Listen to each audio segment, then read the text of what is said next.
दोस्तों नमस्कार। जैसा कि आप जानते हैं कि बीटीएससी एनएम 10,709 पोस्ट के रिगार्डिंग सरकार जो है एसएलपी दायर कर चुकी है।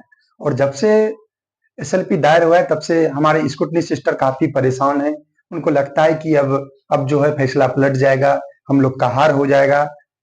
काफी परेशान है।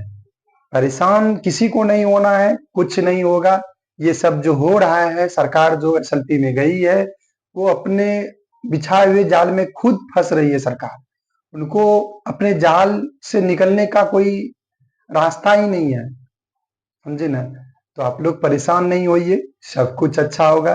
क्योंकि आप देखिए कि हम लोग को 2 तारीख को हेयरिंग डेट मिला था और 2 तारीख तक सरकार एसएलपी में नहीं गई थी। और जब सुप्रीम कोर्ट से नोटिस दिया गया तब सरकार एसएलपी दायर की। तो अब तो और क्वेश्चन बन रहा है, भाई आपको जब नोटिस भेजा गया तो आप एसएलपी में आ रहे हैं, आपको अपनी सफाई देना चाहिए था, तो आप एसएलपी दायर कर रहे हैं। आखिर चल क्या रहा है आप लोगों के बीच? आपको एसएलपी में ही करना था तो आप इतना दिन से कर क्या रहे थे?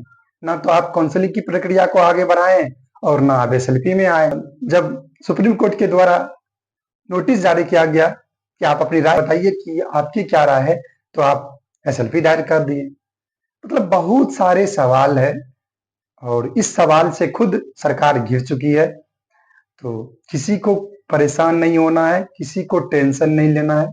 आप लोग खुद सोच सोचकर अपना दिमाग तो खराब कर ही रहे हैं। बाकी हमारे लीडर लोग भी काफी परेशान रहते हैं आपके सवालों से, आपके कॉल से। प्लीज आप लोग किसी को परेशान मत कीजिए, पॉजिटिव रहिए। और हमारे लीडर लोग अपने स्तर से मेहनत कर रहे हैं और आपकी जीत निश्चित है। पहले थोड़ा सा कंफ्यूजन था क्योंकि सीनियर एडवोकेट नहीं था हम लोग के पास, इसलिए हम भी थोड़ा सा विरोध किए थे, इसलिए कि हमें भी कहीं ना कहीं सीनियर एडवोकेट की जरूरत थी। मुझे लग रहा था कि कहीं ऐसा ना हो कि सीनियर एडवोकेट के कारण हम लोग का हार ना हो जाए, क्योंकि हमारा जो पक्ष था सही से नहीं रखा जा रहा था। अब जो है सीनियर एडवोकेट को हम लोग की तरफ से हायर कर लिया गया है। कोई परेशानी नहीं है, कोई टेंशन नहीं है। जो भी कमी था सब कमी को पूरा कर लिया गया है। आप लोग टेंशन नहीं लीजिए, किसी को हैरान और परेशान नहीं होना है। सब कुछ अच्छा होगा, सब कुछ अच्छा होगा। सिर्फ आप लोग पॉजिटिव रहिए। जितने भी स्कूटनी सिस्टर हैं, आप लोग को निगेटिव न्यूज से बचना है, पॉजिटिव रहिए। और भी लोगों के बारे में आप लोग सोच सोच के परेशान हो जाते हैं कि वो क्या बोल रहा है, ये क्या बोल रहा है, वो ऐसा बोल रहा है। ये सब मत सोचिए, आप अपने मंजिल पर ध्यान दीजिए। और हमारे जो भी सीनियर लीडर लोग हैं उनके कथनानुसार आप लोग चलिए, उनके हिसाब से चलिएगा तो आपको निगेटिव, कभी आप निगेटिव नहीं होइएगा। और जहां मेरा आप लोग से रिक्वेस्ट है कि आप लोग कम से कम निगेटिविटी से बचिए और हम लोग को भी बचाइए। निगेटिव कमेंट करने वालों से भी बचिए, क्योंकि जानते हैं कि लोग हम दोनों को आपस में लड़ाने में तीसरा का फायदा है, तो तीसरा लोग चाहेगा ही कि हम लोग आपस में लड़े। तो प्लीज आप लोगों से रिक्वेस्ट है, ऐसे लोग अगर निगेटिव कमेंट करे या निगेटिव फैलावे तो आप लोग सब मिलके खुद उसका विरोध करें और वैसे लोगों से हर संभव कोशिश करें कि दूरी बना कर रहें और पॉजिटिव रहिए।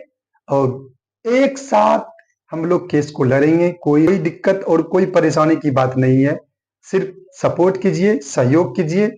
देखिए हमारे सर का क्या अपडेट आता है, जो अपडेट है आएगा आप लोग को बता दिया जाएगा। परेशान नहीं होना है, कुछ टेंशन ही नहीं लेना है, सिर्फ और सिर्फ अपनी मजबूती को कायम रखना है। सब लोगों को एक साथ मजबूती के साथ एकता को बनाए रखना है। और कहते हैं ना, एकता में ही बल है।